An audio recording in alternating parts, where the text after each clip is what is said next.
Alright, hello and welcome back to Let's Play yet another no-name MAME game. Today's no-name MAME game is, of course, Magic Sword, Heroic Fantasy. Continuing on the long line of games that have weird little subtitles just added in. And did you notice that? This game is for only in use in the United States. Uh-oh, looks like we're in trouble. Magic Sword. Interestingly, it lets you choose the floor. We'll play it straight and just start from the beginning. That's a pretty cool feature. I don't know why most games do that. Of course, the game is sort of a beat-em-up, so it only makes sense for it to do that. So let's see, we've got... Well, that's gonna get really annoying really fast, that stupid coin. Alright, we'll just try to dodge all the coins. Make this game a little harder. Haven't you ever done that? Just added in little extra things to make the games harder? Dang it! Collecting anything makes noise.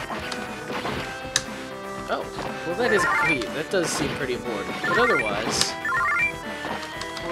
Anyway, so yeah, it's not bad. So this is a fairly standard looking beat-up, well, okay, fairly standard to a point. I mean, you do get, let's see, you do get a projectile weapon, which you don't really do that in beat-em-ups. Is it a beat-em-up? Is it a platformer? Is it a side-scroller? Oh, cool. We can use the keys, even. And we saved someone and got a thing. Thank you. Hey, well, okay, I thought he was gonna be an enemy or something. He's like, thank you, but I am your enemy, and I am obligated to beat you. Still, that is cool that you get the, distance attack, but it's not quite so cool that you have to wait for a charger beam. What is this, Rolling Thunder? Get out of here, you stupid cats. I haven't quite talked about this. First button is, the attack, and second button is the dodge. There are third and fourth buttons on the controller, but alas, they don't do anything. I still haven't quite figured out the, health meter. Do we even have one? Oh, okay, there we go, right up there in the corner, Vine. Oh, hey. That's nice and cheap. Where do we even get that archer? And how are we supposed to beat the boss? Okay, so the hint to beating... okay, the secret to beating everybody in this game is to just die and then respawn.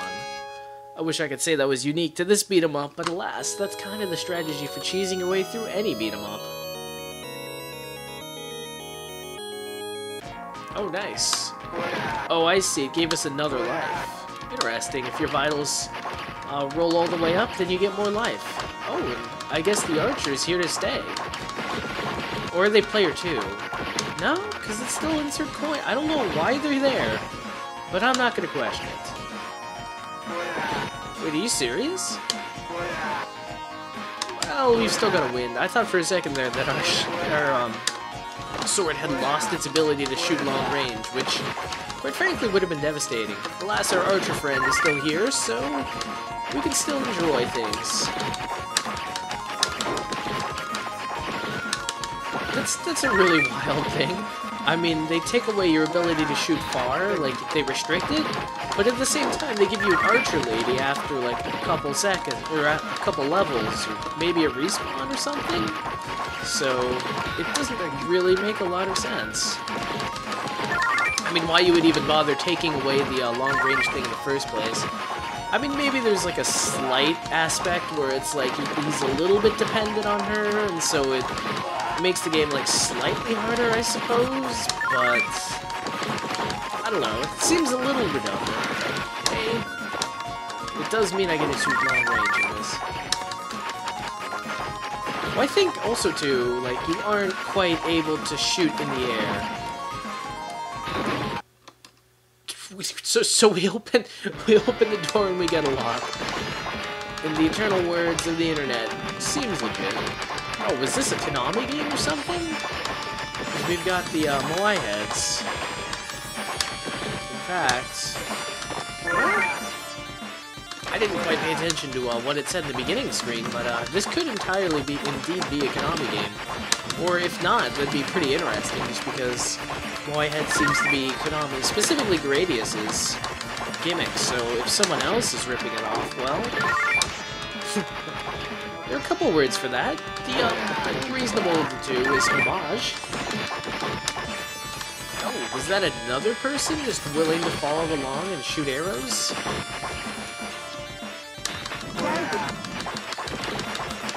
Oh wow, that was a big coin. I'm not entirely sure what coins do. Do they just raise your score? That's pretty disappointing. Oh, Moai heads. I wonder if they'll attack. Oh my gosh, surprises ahoy, they attacked. Is the archer invincible? Oh, no, she's not. She's got her own little level bar, life bar. That's not good. I need her. She's essential. Who's your mummy now? Alright, I'll save you too.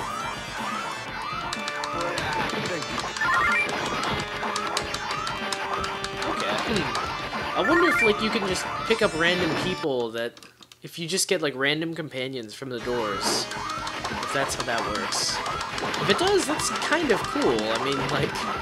You can sort of change your sub-weapon around by changing around the person. And they seem to have fairly competent pathfinding AI. I mean, they're jumping over those fire ledges like a champ. Does it finally happen? Am I finally out of... Uh-oh. Because I knew... Take me out! I don't think you know quite what you're saying there, Bosco. Seriously? Are we out of levers already? Oh, okay. So it's, Alright, I see. I kept looking at the coins on the right, or items on the right, and I was getting a little mystified as to why it never seemed like anything was fault running down. Okay, so you can choose to switch co-players just by walking over them. Just pressing the fight button. Neat little touch there. So I mean, honestly, it's not anything unique per se, just because like other games have kind of sub-weapon mechanic. But this one, yeah, you could just press the button and then, well, okay. Basically, it allows you to personify your sub-weapons, which cool, but ultimately unnecessary. Ooh. Did you see that milk? We need milk for healthy, strong bones.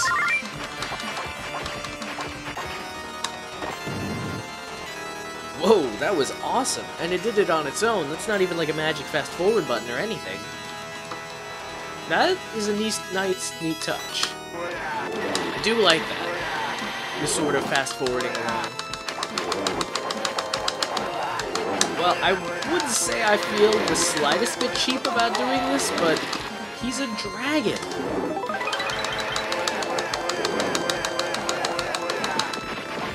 I don't know if you notice this or not. Dragons don't quite fight fair. In fact, most bosses in fighting games like this, or beat 'em up, side-scroller, whatevers, don't quite play fair. Although, because I mean... Honestly, it's kind of an easy game. I mean, you can just kind of blast through. Are we already... Because you saw in the beginning, you could, like, choose from, like, 30 levels, but we're already on, like, level, like, 5 or something? Oh, yeah, we are on level 5. It says so. But, I mean, action, it's not so hard. Like, the enemies themselves, like, each individual enemy is not quite so hard. And you can just kind of jump along. The controls are very nice. And... if I didn't know better, like, you just give this character a little bit of a whip, and it could be Castlevania. Although, in a sense, it's better than Castlevania, just because the controls are better. Of course, better controls doesn't necessarily mean a better game, because, I mean, Castlevania has the, just really dedicated level design. And even though your character doesn't quite have maximum mobility, well, let's see what the big guy is gonna be like. He just throws a boomerang axe. I missed the girl. Come back, please.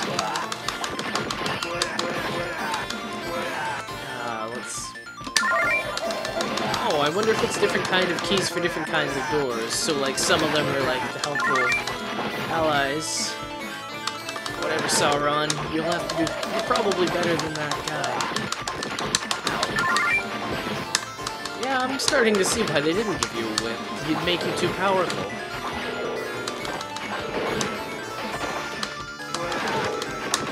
But the music's nice. It's a nice game, but ultimately it's not so inspired, not so difficult or anything. The biggest challenge is probably just gonna come from finding the will to continue on with this game.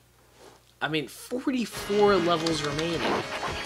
And if we went through them any slower, if our character was any slower, then that might be a bit of a problem, but... Actually, I haven't quite been able to figure this out, but... I think it's up to open doors, but then for the final door, it's like... You press... There we go. That's the best sub-weapon in the game. Sorry guys, you're still trapped. You're gonna stay that way. Where did those falling rocks come from? If you have a diamond ring, the lizard man will join you. Oh, that sounds so desirable. I mean, it seems like a lot of the challenge of this game is just gonna derive from, like, do you have the stamina to make it all the way through the ends? And I mean, you'll constantly have the ability to just add in, like, extra credits and then... Well, that was a bit cheap. Yeah, you can add in extra credits and then continue along at your leisure, so... And then the controls, I mean, it's not like the controls are hard. It's not like you're really fighting against hard enemies or anything. You just have to keep going along. Actually, it's not even really changing anything from level to level. It's just kind of... Ooh, diamond ring! Oh, I could have gotten the lizard man.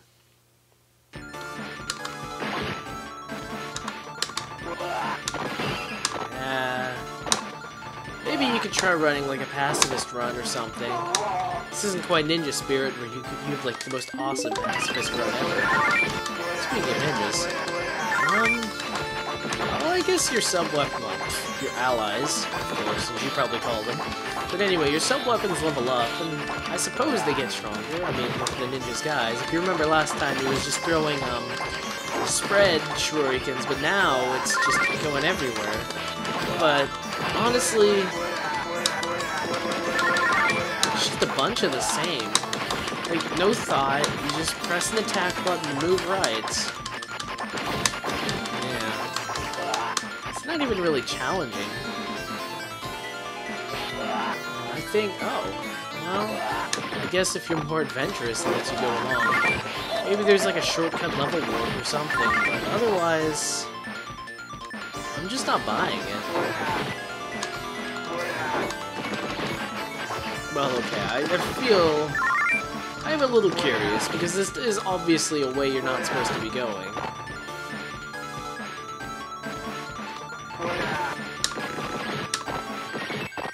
When will it end? The level just looped! I think the level just... Oh my god. That makes me feel a little silly. Thought I was exploring a secret area, but nope. Game over, thank you. Well, at least it's a courteous game. I don't know, I mean... You saw what it was like, and I'm pretty sure the next 15 minutes of it will look more or less the same. And I mean, yeah, this game does some things differently, and it does things a little uniquely, which I guess is mildly cool, but none of the changes it makes really matter. And then you have the constant annoyance of having to wait for your bar thing to recharge again. Which, I mean, again, that wouldn't be such a problem if the game was designed around, like, not necessarily exploiting that mechanic, but about challenging you with that mechanic. So it, like, sends you just enough enemies where if you were perfectly good, then you could handle it all. But, like, as it is, the game just kind of, just bum rushes you with enemies, like, a little dumbly. Like, it doesn't really care, it just kind of rushes you with the enemies. So, there's no real craft behind the game, it's just kind of a bunch of enemies, like, running at you. Oh, the lizard man to join you. The diamond ring. Almost had it, too. Well, on that note...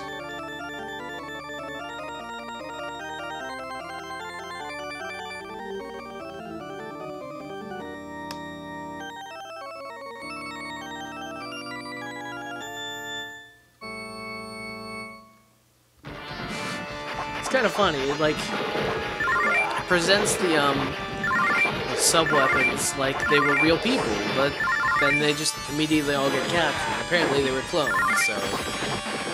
I'm calling BS on that. I don't think they're real people. Well, on that note, this cat's got a scat. Oh, well, we can at least read a couple more bios. This is probably the best part of the game.